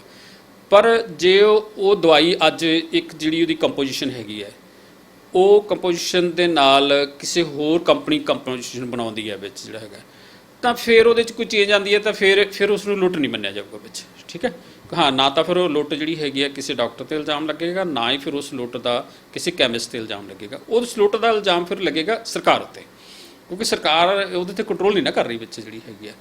ਮੈਂ ਅੱਗੇ ਵੀ ਸ਼ਾਇਦ ਕਈ ਵਾਰੀ ਜਿਹੜਾ ਹੈਗਾ ਇਸ ਮੁੱਦੇ ਦੇ ਉੱਤੇ ਪਿਛਲੇ 2-3 ਦਿਨਾਂ ਤੋਂ ਬੜੀ ਲੰਬੀ ਬਹਿਸ ਵੀ ਸ਼ੁਰੂ ਹੋਈ ਹੈ, ਮੇਰੇ ਵੱਲੋਂ ਆਪਣੇ ਵੱਲੋਂ ਵੀ ਕਈ ਕੁਝ ਬੋਲਿਆ ਗਿਆ। ਸਟਿਲ ਮੈਨੇ ਇਹ ਗੱਲ ਕਹੀ ਹੈ ਕਿ ਆਪਾਂ ਨੂੰ ਗੱਲ ਨੂੰ ਸਾਰੀ ਨੂੰ ਸਮਝਣਾ ਪਏਗਾ। ਲੋਕ ਜੈਨਰਿਕ ਵਰਡ ਤਾਂ ਕਰੀ ਜਾਂਦੇ ਆ ਵਿੱਚ। ਹੁਣ ਜੈਨਰਿਕ ਹੁੰਦਾ ਕੀ ਹੈ ਤਾਂ ਪਤਾ ਨਹੀਂ ਕਿਸੇ ਨੂੰ। ਜੈਨਰਿਕ ਵਰਡ ਅਸਲ 'ਚ ਹੁੰਦਾ ਹੈ ਕਿ ਜਿਹੜਾ ਸਾਲਟ ਹੈ ਨਾ, ਮੰਨ ਲਓ ਤੁਸੀਂ ਇਹ ਜਿਹੜਾ ਆਪਾਂ ਹੁਣ ਦੀ ਘੜੀ ਬੁਖਾਰ ਵਾਲੀ ਗੋਲੀ ਦੀ ਗੱਲ ਕਰਦੇ ਆਪਾਂ, ਸੌਖੀ ਤੋਂ ਸੌਖੀ ਗੱਲ ਹੁੰਦੀ ਹੈ। ਹਾਂ, ਪੈਰਾਸਟਾਮੋਲ ਪੈਰਾਸਟਾਮੋਲ 20 ਕੰਪਨੀਆਂ ਬਣਾ ਜਾਂਦੀਆਂ ਨੇ ਵਿੱਚ ਜਿਹੜੀ ਹੈਗੀ, ਉਹ 5 ਅਮਾਈਨੋਸਿਟੋਫੈਨ ਹੁੰਦਾ ਹੈ ਪੈਰਾਸਟਾਮੋਲ ਜਿਹੜੀ ਹੈਗੀ ਹੈ। ਪਰ ਉਹ ਕਰੋਸਨ ਦੇ ਨਾਲ, ਜਦੋਂ ਕਰੋਸਨ ਦੇ ਨਾਂ ਨਾਲ ਤੁਸੀਂ ਖਰੀਦਣ ਲੱਗ ਗਏ ਉਸ ਨੂੰ, ਤਾਂ ਫਿਰ ਉਹ ਜੈਨਰਿਕ ਨਹੀਂ ਰਿਹਾ, ਫਿਰ ਤਾਂ ਕੰਪਨੀ ਦਾ ਨਾਮ ਹੋ ਗਿਆ। ਫਿਰ ਕੰਪਨੀ ਦਾ, ਜੇ ਤਾਂ ਇਹ ਗੱਲ ਹੋਵੇ ਕਿ ਕੋਈ ਸਾਲਟ, ਕੋਈ ਵੀ ABCD ਕੁਝ ਵੀ, ਆਪਾਂ ਜਿਵੇਂ ਅਮੋਕਸੀਸਿਲਿਨ ਬੜਾ ਗਲੇ ਵਾਸਤੇ ਲੋਕ ਯੂਜ਼ ਕਰ ਲੈਂਦੇ, ਅਮੋਕਸੀਸਿਲਿਨ ਲਿਖ ਲਿਆ, ਠੀਕ ਹੈ, ਫਿਰ ਥੱਲੇ ਲਿਖਿਆ ਜਾਵੇ ਵੀ ਮੈਨੂਫੈਕਚਰਡ ਬਾਈ ਰੈਨਬੈਕਸੀ ਹੈ, ਸਿਪਲਾ ਹੈ, A ਹੈ, B ਹੈ, ਫਿਰ ਤਾਂ ਗੱਲ ਠੀਕ ਹੈ। ਪਰ ਜਦੋਂ ਉਹਨੂੰ ਅਮੋਕਸੀਸਿਲਿਨ ਨੂੰ ਆਪਣਾ ਤੁਸੀਂ ਨਾਮ ਦੇ ਦਿੱਤਾ, ਫਿਰ ਉਹ ਜੈਨਰਿਕ ਨਹੀਂ ਰਿਹਾ ਵਿੱਚ ਜਿਹੜੀ ਕਿ ਲੋਕਾਂ ਨੂੰ ਇਸ ਗੱਲ ਨੂੰ ਸਮਝ ਲੈਣਾ ਚਾਹੀਦਾ, ਜਿਹੜਾ ਫਰਕ ਹੈ ਵਿੱਚ ਜਿਹੜੀ ਹੈਗੀ ਹੈ। ਸੋ ਸਾਲਟ ਸਿੱਧਾ ਬਣਾਇਆ ਫਿਰ ਤਾਂ ਠੀਕ ਹੈ, ਲੇਕਿਨ ਉਹਦੇ ਉੱਤੇ ਜੇ ਆਪਣੀ ਕੰਪਨੀ ਦਾ ਨਾਮ ਲਿਖ ਲਿਆ ਤਾਂ ਫਿਰ ਉਹ ਸਾਰੀ ਸਟੋਰੀ ਜਿਹੜੀ, ਕਿਉਂਕਿ ਸਰਕਾਰ ਕਹੀ ਜਾਂਦੀ ਹੈ, ਲੇਕਿਨ ਸਰਕਾਰ ਆਪ ਵੀ ਤਾਂ ਕੰਪਨੀਆਂ ਦੇ ਨਾਮ 'ਤੇ ਦਵਾਈਆਂ ਖਰੀਦਦੀ ਹੈ। ਮੈਂ ਤਾਂ ਇੱਥੋਂ ਤੱਕ ਵੀ ਕਿਹਾ ਕਿ ਸਰਕਾਰ ਹੀ ਦੱਸ ਦੇਵੇ ਕਿ ਉਹ ਕਿਹੜੀ ਕੰਪਨੀ ਦੀ ਦਵਾਈ ਖਰੀਦੀ ਹੈ, ਉਸ ਨੂੰ ਜਿਹੜੀ ਹੈਗੀ ਹੈ, ਕੀ ਤੁਸੀਂ ਐਥੀਕਲ ਕੰਪਨੀ ਕਹਿਣਾ ਹੈ ਕਿ ਉਸ ਨੂੰ ਇੱਕ ਕੋਈ ਜੈਨਰਿਕ ਕੰਪਨੀ ਕਹਿਣਾ, ਜੋ ਵੀ ਵਰਡਸ ਅੱਜ ਦੀ ਡੇਟ ਦੇ ਵਿੱਚ ਚੱਲ ਰਹੇ ਨੇ। ਕਿਉਂਕਿ ਤੁਸੀਂ ਦੇਖੋ ਨਾ, ਲੋਕਾਂ ਦੇ ਦਿਮਾਗ 'ਚ ਕੀ ਫਸਿਆ ਹੋਇਆ ਹੈ ਕਿ ਜਿਹੜੀ ਤਾਂ ਵੱਡੀ ਕੰਪਨੀ ਹੈ ਉਹ ਤਾਂ ਸਟੈਂਡਰਡਾਈਜ਼ ਹੋ ਗਈ, ਜਿਹੜੀ ਛੋਟੀ ਕੰਪਨੀ ਹੈ ਉਹ ਡੁਪਲੀਕੇਟ ਹੋ ਗਈ। ਜਦੋਂ ਕਿ ਤੁਹਾਨੂੰ ਵੀ ਪਤਾ, ਮੈਨੂੰ ਵੀ ਪਤਾ ਹੈ ਕਿ ਸਮਾਲ ਸਕੇਲ ਇੰਡਸਟਰੀ ਦਾ ਵੱਖਰੀ ਮਿਨਿਸਟਰੀ ਹੈ ਇੱਕ ਪੂਰੀ। ਅੱਜ ਕੱਲ੍ਹ ਤਾਂ ਹੁਣ ਤੁਸੀਂ ਦੇਖੋ ਨਾ, ਮੀਡੀਆ, ਮਾਈਕਰੋ ਮੀਡੀਆ ਐਂਡ ਉਹ MSME ਆ ਗਿਆ ਵਿੱਚ ਜਿਹੜੀ ਹੈਗੀ ਹੈ। ਤਾਂ ਜੇ ਇਹਦਾ ਮਤਲਬ ਹੈਗਾ ਵੀ ਜੇ ਤਾਂ ਆਪਾਂ ਹਰ ਛੋਟੀ ਚੀਜ਼ ਬਣੀ ਹੋਈ ਜਾਂ ਇੱਕ ਛੋਟੇ ਸ਼ਹਿਰ 'ਚ ਬਣੀ ਹੋਈ ਚੀਜ਼ ਨੂੰ ਡੁਪਲੀਕੇਟ ਕਹਿਣਾ, ਤਾਂ ਫਿਰ ਤਾਂ ਅਸੀਂ ਕੁਝ ਵੀ ਨਹੀਂ ਕਰ ਸਕਦੇ ਉਹਦਾ। ਹੁਣ ਲੋਕਾਂ ਦੇ ਦਿਮਾਗ 'ਚ ਇਹ ਗੱਲ ਫਸੀ ਹੋਈ ਹੈ, ਜਿੰਦੂ ਸਾਹਿਬ ਦੇ ਦਿਮਾਗ 'ਚ ਵੀ ਇਹ ਗੱਲ ਫਸੀ ਹੋਈ ਹੈ ਕਿ ਉਸ ਨੇ ਕੁਝ ਦਵਾਈਆਂ ਤੱਕ ਖਰੀਦ ਲਈਆਂ, ਉਹਨੂੰ ਪਤਾ ਤਾਂ ਹੈ ਨਹੀਂ ਸੀ ਵੀ ਇਹ ਕੀ ਹੈ। ਵਿੱਚੋਂ ਰੇਟ ਵੱਖਰੇ ਹੈਗੇ ਨੇ, ਜਿਸ ਤਰ੍ਹਾਂ ਮੈਂ ਕਿਹਾ ਓਪਨ ਮਾਰਕੀਟ ਹੈਗੀ, ਇਸ ਕਰਕੇ ਉਹਨਾਂ ਨੇ ਰੇਟ ਉਹਦੇ 'ਚ ਰੱਖ ਲਿਆ। ਪਰ ਤੁਹਾਡੀ ਜਿਹੜੀ ਤੁਸੀਂ ਦੂਸਰੀ ਗੱਲ ਵੀ ਕਹੀ ਸੀ, ਉਹ ਵੀ ਗੱਲ ਠੀਕ ਹੈਗੀ। ਅਗਰ ਸੇਮ ਦਵਾਈ ਜਿਹੜੀ ਹੈ, ਸੇਮ ਕੰਪਨੀ ਤੇ ਸੇਮ ਹੀ ਦਵਾਈ, 19 ਦਾ ਫਰਕ ਹੋ ਸਕਦਾ, ਲੇਕਿਨ 100 ਤੇ ਹਜ਼ਾਰਾਂ ਦੇ ਹਿਸਾਬ ਨਾਲ ਫਰਕ ਨਹੀਂ ਹੋ ਸਕਦਾ। ਜਿਵੇਂ ਕਈ ਥਾਵਾਂ 'ਤੇ ਇਹ ਗੱਲ ਚੱਲਦੀ ਵੀ ਹੈ, ਵੈਸੇ ਇਹ ਗੱਲ ਵੀ ਆਉਂਦੀ ਹੈ ਵਿੱਚ। ਫਿਰ ਉਹਦੇ 'ਚ ਇਹੀ ਗੱਲ ਆ ਜਾਂਦੀ ਹੈ ਕਿ ਓਪਨ ਮਾਰਕੀਟ ਹੈਗੀ ਹੈ, ਉਹ ਕਿਵੇਂ ਬਣਾਈ ਹੈ, ਕਿੱਥੇ ਬਣਾਈ ਹੈ, ਕੋਈ ਡੁਪਲੀਕੇਸੀ ਤਾਂ ਨਹੀਂ ਬਣਾ ਕੇ ਲੈ ਗਿਆ ਵਿੱਚ ਜਿਹੜੀ ਹੈਗੀ ਹੈ, ਜਿਹੜੀ ਕਿ ਇੰਡੀਆ ਦੇ ਵਿੱਚ ਤਾਂ ਬਹੁਤ ਜ਼ਿਆਦਾ ਚਾਂਸਸ ਹੈਗੇ ਨੇ, ਲੋਕਾਂ ਨੇ ਬਣਾਈਆਂ ਨੇ ਵਿੱਚ ਜਿਹੜੀਆਂ ਹੈਗੀਆਂ ਨੇ। ਕੈਪਸੂਲ ਹੀ ਹੁੰਦਾ, ਉੱਪਰ ਲਿਖਿਆ ਹੋਇਆ, ਥੱਲੇ ਵਿਚਕਾਰ ਤਾਂ ਕੁਝ ਵੀ ਨਹੀਂ ਹੁੰਦਾ ਵਿੱਚ ਜਿਹੜਾ ਹੈਗਾ। ਸੋ ਇਹ ਜਿਹੜੀ ਸਟੈਂਡਰਡਾਈਜ਼ ਸਰਕਾਰ ਨਹੀਂ ਕਰ ਪਾਈ, ਇੱਕ ਰੇਟ ਦਾ ਇੱਕ ਸਾਲਟ ਦਾ ਇੱਕ ਰੇਟ ਨਹੀਂ ਰੱਖ ਪਾਈ, ਉਹ ਸਭ ਤੋਂ ਵੱਡਾ ਲਿਖਣਾ ਹੈਗਾ। ਉਹਦੇ 'ਚ ਕਿਸੇ ਬੰਦੇ ਦੀ ਵੀ ਬਰਾਬਰੀ, ਮੈਂ ਤਾਂ ਕਹਿੰਦਾ ਮੈਂ ਵੀ ਵਿੱਚ ਇਨਵੋਲਡ ਹਾਂ, ਕਿਉਂਕਿ ਮੈਂ ਜੋ ਮਰਜ਼ੀ ਕਹਿੰਦਾ ਰਹਾਂ, ਅਲਟੀਮੇਟਲੀ ਦਵਾਈ ਲਿਖਣੀ ਹੈ ਨਾ, ਮੈਂ ਕੋਈ ਰੇਟ ਥੋੜੀ ਪੁੱਛਣ ਜਾਣਾ ਕਿਤੇ। ਹੁਣ ਰੇਟ ਜੇ ਕੰਪਨੀ ਵਾਲਾ ਬਾਈ ਚਾਂਸ ਵੱਧ ਘੱਟ ਰੱਖ ਗਿਆ ਤਾਂ ਮੈਨੂੰ ਤਾਂ ਨਹੀਂ ਪਤਾ ਲੱਗਣਾ ਉਹਦਾ ਕੁਝ ਵੀ ਜਗ੍ਹਾ, ਕਿਉਂਕਿ ਉਹਨੇ ਆਣ ਕੇ ਕਹਿ ਦੇਣਾ ਜੀ ਮੇਰੀ ਦਵਾਈ ਬਹੁਤ ਵਧੀਆ ਹੈਗੀ, ਮੈंने ਲਿਖਣੀ ਸ਼ੁਰੂ ਕਰ ਦੇਣੀ ਹੈ। ਉਹ ਤਾਂ ਮੇਰੇ ਕੋਲ ਆਲਟਰਨੇਟਿਵ ਵੀ ਹੈ ਨਹੀਂ ਕੋਈ ਵੀ। 35-40 ਸਾਲ ਹੋ ਗਏ ਮੈਡੀਕਲ ਲਾਈਨ ਦੇ ਵਿੱਚ। ਇਹ ਜਿਹੜਾ ਮੁੱਦਾ ਪਹਿਲਾਂ ਵੀ ਇਸ ਤਰ੍ਹਾਂ ਸੀ, ਘੱਟੋ ਘੱਟ ਪਹਿਲਾਂ ਵੀ ਇਸ ਤਰ੍ਹਾਂ ਸ਼ੋਸ਼ਣ ਹੁੰਦਾ ਸੀ ਲੋਕਾਂ ਦਾ, ਜਾਂ ਹੁਣੇ ਹੋਣ ਲੱਗਿਆ? ਇਹ ਤੁਹਾਨੂੰ ਕੀ ਲੱਗਦਾ ਕਿ ਗੈਪ ਕਿੱਥੇ ਰਹਿ ਗਿਆ? ਨਹੀਂ, ਇਹਦੇ 'ਚ ਇਸ ਤਰ੍ਹਾਂ ਹੈਗਾ ਕਿ ਇਹ ਨਾ ਕੁਝ ਦੇਰ ਆਪਾਂ ਕਹਾਂਗੇ ਕਿ ਪਿਛਲੇ 20 ਸਾਲਾਂ ਦੀ ਗੱਲ ਹੈ। ਮੈਂ ਕਹੂੰਗਾ ਜਦੋਂ ਬਿਜ਼ਨਸ ਜ਼ਿਆਦਾ ਸਟਾਰਟ ਹੋ ਗਿਆ ਵਿੱਚ ਜਿਹੜੀ ਹੈਗੀ ਹੈ, ਪ੍ਰਾਈਵੇਟਕਰਨ ਵੀ ਹੋ ਗਿਆ ਵਿੱਚ। ਔਰ ਤੁਸੀਂ ਦੇਖੋ ਨਾ, ਜਦੋਂ ਸਾਡੇ ਅਸੀਂ ਨੌਕਰੀ ਜੁਆਇਨ ਕੀਤੀ ਆ, ਉਦੋਂ ਸਾਡੇ ਕੋਲ ਨਾ ਕੰਪਨੀ ਵਾਲੇ ਆਉਂਦੇ ਹੁੰਦੇ ਸੀ, ਸਾਨੂੰ ਦੇ ਕੇ ਜਾਂਦੇ ਹੁੰਦੇ ਸੀ ਸੈਂਪਲਸ। ਤੇ ਵੈਸੇ ਤਾਂ ਸਾਡੇ ਡਾਕਟਰਸ, ਜੇ ਤੁਹਾਨੂੰ ਯਾਦ ਹੋਵੇ ਤਾਂ ਡਾਕਟਰਸ ਜਿਹੜੇ ਉਹਨਾਂ 'ਤੇ ਇਲਜ਼ਾਮ ਲੱਗਦਾ ਸੀ ਸੈਂਪਲ ਵੇਚਦੇ ਆ, ਠੀਕ ਹੈ। ਤਾਂ ਹੁਣ ਉਹ ਕਮਿਸ਼ਨ ਗੱਲ ਤਾਂ ਕੋਈ ਫਰਕ ਨਹੀਂ ਪਿਆ, ਗੱਲ ਇੱਧਰ ਨੂੰ ਕਰ ਲਓ ਚਾਹੇ ਇੱਧਰ ਨੂੰ ਕਰ ਲਓ। ਦੇਖੋ, ਮੈਂ ਇਹ ਗੱਲ ਕਹਾਂਗਾ ਕਿ ਸਾਨੂੰ ਓਪਨਲੀ ਐਡਮਿਟ ਕਰਨਾ ਚਾਹੀਦਾ ਕਿ ਇੱਕ ਬਿਜ਼ਨਸ ਦਾ ਮੋਡਲ ਹੁੰਦਾ ਹੈ। ਹਰ ਇੱਕ ਬੰਦੇ ਨੇ ਆਪਣੀ ਇੱਕ ਸਿਸਟਮ ਨੂੰ ਪ੍ਰਮੋਟ ਕਰਨਾ ਹੁੰਦਾ ਹੈ, ਪਰ ਉਸ 'ਤੇ ਚੈੱਕ ਰੱਖਣ ਵਾਸਤੇ ਸਰਕਾਰ ਹੁੰਦੀ ਹੈ। ਬਿਜ਼ਨਸ ਪ੍ਰਮੋਟ ਕਰਨ ਦਾ ਮਤਲਬ ਨਹੀਂ ਹੈ ਕਿ ਆਪਾਂ ਸਾਰਾ ਹੀ ਜੋ ਸਾਡਾ ਮਨ ਕਰੇ ਜੋ ਮਰਜ਼ੀ ਰੇਟ ਰੱਖੀ ਜਾਈਏ ਕਿਤੇ। ਬਾਕੀ ਵੀ ਤਾਂ ਹੈਗਾ। ਮੈਂ ਇੱਕ ਦਿਨ ਗੱਲ ਕਰ ਰਿਹਾ ਸੀਗਾ ਵੀ ਇਹ ਜਿਹੜਾ MSP ਲੱਗੀ ਹੈ, ਇਹ ਵੀ ਤਾਂ ਸਰਕਾਰ ਨੇ ਇੱਕ ਲਾਇਆ ਹੀ ਬਣਾਇਆ ਹੀ ਨੇ ਇੱਕ ਸਿਸਟਮ। ਜਦੋਂ ਕਿ ਕਿਸਾਨ ਜਿਹੜਾ ਹੈਗਾ, ਤੁਸੀਂ ਦੇਖੋ ਕਿੰਨੀ ਗਰਮੀ ਦੇ ਵਿੱਚ ਕੰਮ ਕਰਦਾ, ਕਿੰਨੇ ਚਿੱਕੜ ਵਿੱਚ ਕੰਮ ਕਰਦਾ, ਕਿੰਨੀਆਂ ਮੁਸ਼ਕਲਾਂ ਦੇ ਵਿੱਚ ਕੰਮ ਕਰਦਾ, ਉਹਨੂੰ ਤਾਂ ਉਸ ਦੀ MSP ਤੋਂ ਕਿਸੇ ਸਿਸਟਮ 'ਚ ਉੱਪਰ ਜਾ ਨਹੀਂ ਰਹੀ। ਜੇ ਹੁਣ ਥੋੜ੍ਹਾ ਜਿਹਾ ਓਪਨ ਹੋਣ ਦੀ ਗੱਲ ਕੀਤੀ, ਓਪਨ ਮਾਰਕੀਟ ਦੀ ਗੱਲ ਕੀਤੀ ਹੈ, ਉਹਦੇ ਵੀ ਵੱਖਰੇ ਵਿਚਾਰ ਨੇ ਲੋਕਾਂ ਦੇ। ਤਾਂ ਇਸੇ ਤਰ੍ਹਾਂ ਇਹ ਜਿਹੜੀ ਹੁਣ ਗੱਲ ਆ ਰਹੀ ਹੈ ਮੈਡੀਸਿਨਸ ਦੀ ਵਿੱਚ, ਇਹਦੇ 'ਤੇ ਤਾਂ ਚੈੱਕ ਲੱਗਿਆ ਨਹੀਂ। ਔਰ ਚੈੱਕ ਇਸ ਕਰਕੇ ਨਹੀਂ ਲੱਗਿਆ ਕਿਉਂਕਿ ਇਹ ਇੱਕ ਬਹੁਤ ਵੱਡਾ ਮਾਫੀਆ। ਕਹਿੰਦੇ ਆ ਵੀ ਸਰਕਾਰ ਦੇ ਕੋਲ 2 ਵੱਡੇ ਮਾਫੀਆ ਨੇ, ਸਰਕਾਰ ਦੇ ਨੇ ਬੇਸਿਕਲੀ ਉਹ। ਇੱਕ ਹੈਗਾ ਦਵਾਈਆਂ, ਇੱਕ ਹੈਗਾ ਐਮੂਨੀਸ਼ਨ। ਤੁਸੀਂ ਦੇਖਿਆ ਜਦੋਂ ਵੀ ਕਿਤੇ ਜਿੰਨੇ ਵੀ ਡਿਫੈਂਸ ਸਰਵਿਸਿਜ਼ ਦੇ ਹੁੰਦੇ ਆ, ਕਿੰਨੇ ਵੱਡੇ ਵੱਡੇ ਇਲਜ਼ਾਮ ਲੱਗਦੇ ਆ, ਕਿਹੜਾ ਬਹੁਤ ਵੱਡੇ ਸਕੈਂਡਲ। ਕਿਉਂਕਿ ਦੋਵੇਂ ਚੀਜ਼ਾਂ ਜਿਹੜੀਆਂ ਹੈ ਤਾਂ ਬੰਦੇ ਨੂੰ ਬਚਾਉਣ ਵਾਸਤੇ ਸੀ, ਕਿ ਮਾਰਨ ਲੱਗ ਜਾਂਦੇ ਦੋਵੇਂ ਬੇਸਿਕਲੀ। ਨਿਊਕਲੀਅਰ ਵੈਪਨਸ ਦੀ ਆਪਾਂ ਗੱਲ ਕਰੀਏ, ਹੁਣ ਉਹਨੇ ਕਰੋਨਾ ਦੇ ਵਿੱਚ ਤੁਸੀਂ ਆਇਆ, ਇਹਨੂੰ ਵੀ ਬਾਇਓਵਾਰ ਵੀ ਵਿੱਚ ਕਿਹਾ ਹੀ ਜਾ ਰਿਹਾ ਵਿੱਚ। ਇਹਦੇ ਉਲਟ ਪੁਲਟ ਮੰਨਿਆ ਹੈ ਜਾਂ ਨਹੀਂ ਹੈ, ਪਰ ਮਤਲਬ ਇੱਕ ਐਲੀਗੇਸ਼ਨ ਤਾਂ ਲੱਗਿਆ ਹੀ ਹੋਇਆ। ਸਿਮਿਲਰਲੀ ਦਵਾਈਆਂ ਸੀਗੀਆਂ ਵੀ ਆਪਾਂ ਬੰਦੇ ਨੂੰ ਬਿਮਾਰੀ ਤੋਂ ਬਚਾ ਕੇ ਰੱਖਣਾ। ਲੇਕਿਨ ਹੁਣ ਸਾਡੀ ਤਾਂ ਪ੍ਰੋਬਲਮ ਇਹ ਆ ਗਈ ਕਿ ਅਸੀਂ ਤਾਂ ਉਹਦੇ ਵਿੱਚ ਫਸ ਗਏ, ਡਾਕਟਰ ਵੀ ਫਸ ਗਏ। ਹੁਣ ਤੁਸੀਂ ਦੇਖੋ ਨਾ, ਦਵਾਈ ਚੰਗੀ ਹੈ ਜਾਂ ਮਾੜੀ ਹੈ ਜਾਂ ਮਹਿੰਗੀ ਹੈ ਜਾਂ ਸਸਤੀ ਹੈ, ਇਲਜ਼ਾਮ ਡਾਕਟਰ 'ਤੇ ਲੱਗਣਾ। ਜਦੋਂ ਕੋਈ ਡਾਕਟਰ ਤੋਂ ਜ਼ਿੰਮੇਵਾਰ ਨਹੀਂ ਹੈ, ਫਿਰ ਵਿੱਚ ਉਹਦੇ 'ਚ ਡਾਕਟਰ ਦੀ ਜ਼ਿੰਮੇਵਾਰੀ ਤਾਂ ਕਿਤੇ ਹੋਰ ਜਾ ਕੇ ਸਟਾਰਟ ਹੁੰਦੀ ਹੈ। ਨਾਲੇ ਸਾਡਾ ਜਿਹੜਾ ਸਿਹਤ ਮਹਿਕਮਾ, ਇਹ ਤਾਂ ਦਵਾਈ ਬਣਾਉਂਦਾ ਹੀ ਨਹੀਂ, ਦਵਾਈ ਤਾਂ ਬਣਾਉਂਦਾ chemical and fertiliser department. Ministry ਵੀ ਵੱਖਰੀ, ਮਿਨਿਸਟਰ ਵੀ ਵੱਖਰਾ। ਅਸੀਂ ਤਾਂ ਐਂਡ ਪ੍ਰੋਜੈਕਟ ਵਾਲੇ ਖਾਤੇ 'ਚ ਆਉਂਦੇ ਹਾਂ। ਪਰ ਇੱਕ ਗੱਲ ਤਾਂ ਸਾਫ਼ ਹੈ, ਜਿਹੜੇ ਡਾਕਟਰ ਤੋਂ ਦਵਾਈ ਲਓ, ਉਹਦੀ ਦਵਾਈ ਉਸ ਏਰੀਏ 'ਚ ਮਿਲਦੀ ਹੈ। ਇਹਦਾ ਨਾਲ ਕਿਤੇ ਨਾ ਕਿਤੇ ਗੰਢ ਧੁੱਪ ਹੁੰਦੀ ਹੈ। ਉਹ ਦਵਾਈ ਕਿਤੇ ਹੋਰ ਲੈ ਜਾਓ, ਉੱਥੇ ਉਹ। ਹਾਂ, ਇਹ ਤੁਹਾਡੀ ਗੱਲ ਵੈਸੇ ਠੀਕ ਹੈ ਨਾ, ਕਿਉਂਕਿ ਪ੍ਰੋਬਲਮ ਇਹ ਹੈਗੀ ਹੈ ਵੀ ਜਿਹੜੀ ਚੀਜ਼ ਜਿੱਥੇ ਵਿਕੇਗੀ ਉੱਥੇ ਹੀ ਵੇਚੇਗਾ ਉਹ। ਹੁਣ ਜਿਹੜੀ ਕੰਪਨੀ ਹੈ, ਦੇਖੋ ਮੈਡੀਸਿਨ ਜਿਹੜੀਆਂ ਹੈਗੀਆਂ ਨੇ ਉਹ ਹੈਗੀਆਂ ਹਜ਼ਾਰਾਂ ਦੇ ਹਿਸਾਬ ਨਾਲ, ਇਕੱਲੀ ਸਾਲਟ ਜਿਹੜੇ ਕੰਪਨੀਆਂ ਉਹ ਤਾਂ ਲੱਖਾਂ ਦੇ ਹਿਸਾਬ ਨਾਲ ਨੇ। ਹੁਣ ਜਿਹੜੀ ਕੰਪਨੀ ਜਿਸ ਡਾਕਟਰ ਦੇ ਕੋਲ ਨੌਲੇਜ ਦਾ ਇੱਕ ਰੀਜ਼ਨ ਕੀ ਹੁੰਦਾ ਹੈ, ਇਹ ਕੰਪਨੀਆਂ ਹੀ ਆ ਉਹਨਾਂ ਕੋਲ। ਉਹਨਾਂ ਨੇ ਆਣ ਕੇ ਦੱਸਣਾ ਕਿ ਅਸੀਂ ਜੀ ਦਵਾਈ ਬਣਾਤੀ ਜਾਂ ਇਹ ਦਵਾਈ ਨਵੀਂ ਬਣ ਗਈ। ਨਵਾਂ ਕੰਬੀਨੇਸ਼ਨ ਆ ਜਾਂਦਾ ਕਈ ਵਾਰੀ, ਜੇ 4 ਦਵਾਈਆਂ ਥਾਂ ਤੇ 1 ਦਵਾਈ ਆ ਗਈ, 1 ਗੋਲੀ ਆ ਗਈ, ਐਵੇਂ ਦੇ ਕਰਕੇ ਕੰਪਨੀ ਦੱਸੇਗੀ ਨਾ, ਫਰਾਂਕ ਕੇ ਕੌਣ ਦੱਸੇਗਾ? ਔਰ ਤੇ ਜੇ ਕੰਪਨੀ ਦੱਸੂਗੀ ਤੇ ਜਿਹੜੇ ਡਾਕਟਰ ਨੂੰ ਦੱਸੂਗੀ ਉਹਨੇ ਉਹੀ ਲਿਖਣੀ ਹੈ। ਇਹ ਗੱਲ ਤਾਂ ਮੈਨੂੰ ਵੀ ਮੰਨਣੀ ਪਏਗੀ, ਸੱਚ ਹੈਗੀ ਹੈ ਵਿੱਚ, ਕਿਉਂਕਿ ਹਜ਼ਾਰਾਂ ਦੇ ਹਿਸਾਬ ਨਾਲ ਤੁਸੀਂ ਸਾਰੀਆਂ ਮੈਡੀਸਿਨ ਜਿਹੜੀਆਂ ਨੇ ਇੱਕ ਕੈਮਿਸਟ ਸ਼ਾਪ ਤੇ ਨਹੀਂ ਰੱਖ ਸਕਦੇ। ਪਰ ਕੁਝ ਡਾਕਟਰ ਗੜਬੜ ਵੀ ਕਰਦੇ ਆ ਡਾਕਟਰ ਸਾਹਿਬ। ਉਹ ਕਿਵੇਂ ਨਹੀਂ, ਤੁਸੀਂ ਨਹੀਂ ਹੋਵੋਗੇ। ਉਹ ਇਹ ਹੈ ਜੋ ਮੈਨੂੰ ਪਤਾ ਲੱਗਿਆ ਕਿ ਕਈਆਂ ਦੇ ਘਰੇ AC ਲਵਾਤਾ, ਕਈਆਂ ਤੋਂ ਚਾਬੀ ਲੈ ਲਈ, ਗੱਡੀ ਦੀ ਪੁਰਾਣੀ ਹੈ ਜੀ, ਹੋ ਗਈ ਨਵੀਂ ਦੇ ਦਿਓ ਜੀ। ਜੇ ਘੱਟੋ ਘੱਟ ਡਾਕਟਰ ਇਮਾਨ ਤੇ ਆ ਜਾਣ, ਕਿਤੇ ਨਾ ਕਿਤੇ ਥੋੜਾ ਜਿਹਾ ਰੋਕ ਲੱਗ ਸਕਦੀ ਹੈ ਇਸ ਮਾਮਲੇ ਤੇ। ਰੋਕ ਮੈਂ ਤਾਂ ਕਿਹਾ ਵੀ ਅਸੀਂ ਸਾਰੇ ਪਿੱਛੇ ਆ, ਮੈਂ ਵੀ ਪਿੱਛੇ ਹਾਂ, ਕਿਉਂਕਿ ਮੈਡੀਸਿਨ ਮੈਂ ਵੀ ਲਿਖ ਰਿਹਾ, ਮੇਰੇ ਤੇ ਵੀ ਉਹੀ ਇਲਜ਼ਾਮ ਲੱਗਣਾ, ਭਾਵੇਂ ਸੱਚਾ ਭਾਵੇਂ ਨਹੀਂ। ਹੁਣ ਪੱਤਰਕਾਰਾਂ ਤੇ ਲੱਗਦਾ ਵੀ ਪੀੜੀ ਪੱਤਰਕਾਰੀ ਕਰਦਾ, ਮੇਰੇ ਤੇ ਵੀ ਕੋਈ ਲਾ ਸਕਦਾ, ਉਹ ਗੱਲ ਨਹੀਂ। ਗੱਲ ਇਹ ਵੀ ਕਿਤੇ ਨਾ ਕਿਤੇ ਜਦੋਂ ਡਾਕਟਰ ਨੂੰ ਜਿਵੇਂ ਲੋਕ ਰੱਬ ਮੰਨਦੇ ਆ। ਤੁਸੀਂ 100% ਜਿਹੜੀ ਗੱਲ ਕਹਿ ਰਹੇ ਹੋ 100% ਸੱਚ ਕਹਿ ਰਹੇ ਹੋ। ਮੈਂ ਇਸ ਗੱਲ ਤੋਂ ਬਿਲਕੁਲ ਨਹੀਂ ਮੁੱਕਰਦਾ। ਮੈਂ ਇਹ ਵਰਡ ਹਮੇਸ਼ਾ ਹੀ ਕਰਦਾ ਹਾਂ ਕਿ ਇਹ ਇੱਕ ਬਿਜ਼ਨਸ ਦਾ ਮਾਡਲ ਬਣ ਗਿਆ। ਜੇ ਪਹਿਲਾਂ ਅਸੀਂ ਸੈਂਪਲ ਵੇਚਦੇ ਸੀਗੇ ਤੇ ਹੁਣ ਗੱਡੀ ਲੈ ਕੇ ਦੇ ਦੂਗਾ, ਫਿਰ ਕੀ? ਉਹ ਤਾਂ ਲੋਕੀ ਬੋਰੀਆਂ ਭਰ ਕੇ ਤੇ ਸੈਂਪਲਸ ਦੇ ਵਿਕਦੇ ਨੇ। ਉਹ ਦਵਾਈਆਂ ਦੇ ਰੇਟ ਫਿਰ ਵੱਧ ਲਿਖ ਕੇ ਲਾਉਂਦੇ ਕੰਪਨੀਆਂ ਨੇ। ਨਹੀਂ, ਉਹ ਜਿਹੜਾ ਦਵਾਈਆਂ ਦਾ ਰੇਟ ਵੱਧ ਲਿਖ ਕੇ ਲਾਣਾ ਨਾ, ਉਹ ਸਰਕਾਰ ਦੀ ਜ਼ਿੰਮੇਵਾਰੀ ਹੈ। ਨਹੀਂ, ਜੇ ਡਾਕਟਰ ਆਪਣੀ ਕੁਛ ਨਹੀਂ ਲੈਣਗੇ, ਫਿਰ ਕੀ ਹੋਊਗਾ? ਕੱਲੀ ਦਵਾਈ ਦਾ ਸੈਂਪਲ ਲੈ ਲਿਆ ਇੱਕ, ਫਿਰ ਜਿਹੜਾ ਭਾਰ ਕੰਪਨੀ ਤੇ ਨਹੀਂ ਪਏਗਾ, ਗੱਡੀਆਂ ਦਾ AC ਦਾ ਜੋ ਵੀ ਹੈ, ਨਹੀਂ ਫਿਰ ਘੱਟੋ ਘੱਟ ਰੇਟ ਘੱਟ ਹੋਏਗਾ। ਨਾ, ਸੈਂਪਲ ਤਾਂ ਉਹਨੇ ਦੇਣੇ ਆ। ਉਹਨੇ ਬਿਜ਼ਨਸ ਕਿਵੇਂ ਪ੍ਰਮੋਟ ਕਰਨਾ ਆਪਣਾ? ਸੈਂਪਲ ਦੇਈ ਜਾਵੇ, ਅਸੀਂ AC ਘਰਾਂ ਨਾ ਦੇਵੇ। ਗਲਤ ਹੈ ਇਹ। ਇਸ਼ੂ AC ਦਾ ਨਹੀਂ ਹੈ। ਇਸ਼ੂ ਹੈਗਾ ਕਿ ਉਹ ਜਿਹੜੀ ਪ੍ਰੋਡਕਟ ਹੈਗੀ ਆ ਉਹਦੇ ਉੱਤੇ ਜਿਹੜਾ ਰੇਟ ਰੱਖਣਾ ਉਹ ਡਾਕਟਰ ਨੇ ਨਹੀਂ ਰੱਖਣਾ। ਕਿਉਂਕਿ ਡਾਕਟਰ ਨੇ ਤਾਂ ਬਾਅਦ ਚ ਮਿਸਯੂਜ਼ ਕਰਨਾ, ਜਿਵੇਂ ਤੁਸੀਂ ਤੁਹਾਡਾ ਵਰਡ ਮੈਂ ਕਹਾਂ, ਮੈਂ ਆਪਣੇ ਆਪ ਤੇ ਵੀ ਇਹੀ ਗੱਲ ਕਹੂੰਗਾ, ਫਿਰ ਡਾਕਟਰ ਨੇ ਤਾਂ ਬਾਅਦ ਚ ਮਿਸਯੂਜ਼ ਕਰਨਾ, ਕਿਉਂਕਿ ਜੇ ਸਰਕਾਰ ਇੱਕ ਸਾਲਟ ਦਾ ਇੱਕੋ ਰੇਟ ਰੱਖ ਦੇਵੇ ਤਾਂ ਫਿਰ ਥੱਲੇ ਵਾਲਾ ਬਿਜ਼ਨਸ ਤੇ ਆਪਣਾ ਪ੍ਰਮੋਟ ਕਰ ਲੇਗਾ, ਅਗਲੇ ਨੂੰ ਭਾਵੇਂ ਯਾਰੀ ਚ ਵਿੱਚ ਚਾਹੇ ਉਸ ਨੂੰ ਕਿਸੇ ਲਾਲਚ ਚ ਵਿੱਚ, ਫਿਰ ਤਾਂ ਉਸਨੇ ਬਿਜ਼ਨਸ ਤਾਂ ਆਪਣਾ ਕਰਨਾ ਹੀ ਹੈ, ਸਾਰੇ ਕਰਦੇ ਆ। ਫਿਰ ਇਹ ਸਰਕਾਰਾਂ ਇੰਨਾ ਮਤਲਬ ਬੇਤੇ ਨਹੀਂ ਕਿਉਂ ਵਰਤ ਰਹੀਆਂ ਨੇ ਕਿ ਸਰਕਾਰਾਂ ਤਾਂ ਚਾਹੁੰਦੀਆਂ ਨੇ ਵੀ ਫਿਰ ਲੋਕਾਂ ਦਾ ਸ਼ੋਸ਼ਣ ਹੋਈ ਜਾਵੇ। ਸਰਕਾਰ ਤਾਂ ਜਿਹੜੀ ਚੋਰ ਕੁੱਤੀ ਰਲਣ ਵਾਲਾ ਗੱਲ ਹੈ ਨਾ, ਉਹ ਹੈ ਬੇਸਿਕਲੀ ਵਿੱਚ ਜਿਹੜੀ ਹੈਗੀ। ਦੇਖੋ ਮੈਂ ਤੁਹਾਨੂੰ ਦੱਸਿਆ ਵੀ ਕੰਪਨੀ ਮੈਡੀਸਿਨ ਬਣਾਉਂਦੀ ਹੈ ਔਰ ਸਰਕਾਰ ਨੇ 400-500 ਮੈਡੀਸਿਨ ਤੋਂ ਇਲਾਵਾ ਬਾਕੀ ਮੈਡੀਸਿਨ ਦੇ ਉੱਤੇ ਕੰਟਰੋਲ ਹੀ ਕੋਈ ਨਹੀਂ ਰੱਖਿਆ ਹੋਇਆ। ਜੋ ਤੁਹਾਡਾ ਕੰਟਰੋਲ ਹੀ ਕੋਈ ਨਹੀਂ ਹੈਗਾ ਤਾਂ ਫਿਰ ਦੱਸੋ ਕਿਤੇ ਤੇ ਇਲਜ਼ਾਮ ਲਾਓਗੇ। ਜਿਹੜਾ ਹੁਣ ਐਂਡ ਵਾਲਾ ਹੈਗਾ ਉਹਨੂੰ ਤਾਂ ਫਿਰ ਜਦੋਂ ਕੋਈ ਚੀਜ਼ ਇੱਧਰ ਉੱਧਰ ਕਰਕੇ ਮਿਲਣ ਲੱਗ ਜਾਏ ਅਗਲੇ ਨੂੰ ਸੌਖਾ ਲੱਗਣ ਲੱਗ ਜਾਂਦਾ, ਚਲ ਠੀਕ ਹੈ ਮਾਲ ਸਕਦਾ।